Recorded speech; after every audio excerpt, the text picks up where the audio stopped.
ہمارے ساتھ ایک شہری موجود ہیں جو کہ اپنے دفتر کو جانے کی کوشش کر رہے ہیں. آپ کو کیا مشکلات، سڑکوں کی بندش کی وجہ سے عام طور پہ عوام کو کیا مشکل کا سامنا کرنا پڑتا ہے؟ آپ کہاں جا رہے تھے؟ اور سر میں اپنے آفس جا رہا ہوں، تو یہ آپ کے سامنے راستے بند ہے، اور ابھی ہمارے جو ہے نا ڈیوٹی کا ٹائم بھی ہے، مطلب ٹائم فکس ہو رہا ہے. آفس سے بھی بار بار کالیں آ رہی ہے کہ مطلب آپ لیٹ ہو رہے ہیں. آپ آلریڈی لیٹ ہو؟ آلریڈی میں لیٹ ہو چکا ہوں.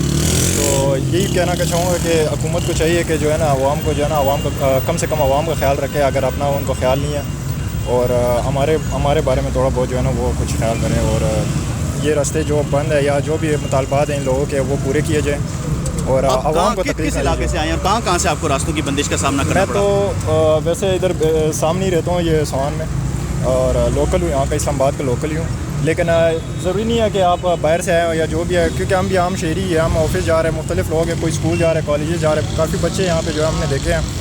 بسز جو ویسے عام تعطیل ہے آج، لیکن یہ ہے کہ یہ دیکھیں کہ لوگوں کو کافی تکلیف ہو رہی ہے. عام تعطیل تو ہے، لیکن آپ کیا سمجھتے ہیں کہ سواں اور ان ملحقہ علاقوں سے اگر کسی ایمرجنسی کی صورت میں لوگوں کو سفر کرنا پڑ جائے ہسپتال کی طرف یا کسی اور، کون سا راستہ اختیار کریں گے؟ ناممکن ہے سر، یہ تو ابھی حکومت کو ہی پتہ ہے. یہی مین راستہ ہے، مین ہائی وے ہے. اس کے علاوہ اگر آپ ایمرجنسی کی صورتحال میں اگر کوئی دوسرا راستہ اختیار کرتے ہیں تو وہ ظاہر سی بات ہے مشکل ہے. ہر طرف راستے بند ہے، جس کی وجہ سے عوام کو مشکلات کا سامنا ہے. اور کسی بھی طرف آپ جائے راستے بند ہے. یہ کنٹینر لگے ہوئے ہیں، کنٹینر لگے ہوئے ہیں، اور سوہان اور اسلام آباد ہائی وے کے آس پاس جتنے بھی علاقے ہیں، گوری ٹاؤن ہو گیا، سوہان گارڈن ہو گیا، جناح ٹاؤن ہو گیا، PWD ہو گیا، ان علاقوں سے لوگوں کا سفر کرنا مشکل ہے. ہمارے ساتھ ایک اور شہری موجود ہیں، ان سے بات کرتے ہیں. جی وعلیکم السلام. سر بڑی مشکل ہو رہی ہے. ہم اپنے کام سے اسلام آباد جا رہے تھے، یہ بل ہم نے جمع کرانا ہے، پتہ نہیں حکومت نے ذلیل کر کے رکھ دیا. دھرنا تو کل بھی ایک آیا ہوا ہے جماعتی اسلامی والوں کو. چلاؤ گے؟ یہ چلا سکتے ہو؟ کل جماعتی اسلامی والوں کو کس نے بلایا؟ وہ تو اندر پہنچ گئے، ان کے لیے تو بند نہیں ہوا. ان کو کس چیز کا ڈر ہو؟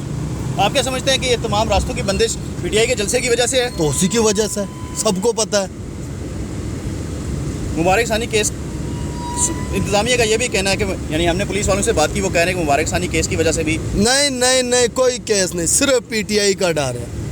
ٹھیک ہے، مقبول جماعت ہے، اس کو آنے نہیں دیا جا رہا ہے. اور کون کروا رہا ہے؟ یہ انتظامیہ کدھر ہے؟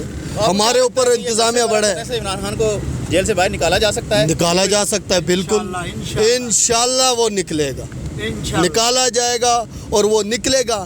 ان کنٹینروں سے نہیں رکے گی عوام. تو PTI نے تو اعلان کر دیا ہے، وہ اعظم سواتی صاحب نے کہا ہے جی کہ عمران خان کے سے جیل میں میری ملاقات ہوئی ہے اور انہوں نے جلسہ ملتوی کرنے کو کہا ہے، اور نئی تاریخ 8 ستمبر. نہیں، عمران خان صاحب تو ملتوی کریں گے، ان کو شاید اس چیز کا ڈر ہو 9 مئی کا، پر ہم پرامن کریں گے جلسہ.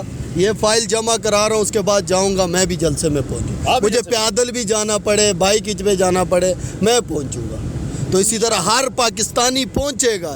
یہ نہیں ان کنٹینروں سے نہیں رکنے والی. کب تک روکے گی؟ عوام 30 کو پھر نکل رہی ہے، وہ کون نکل رہا ہے؟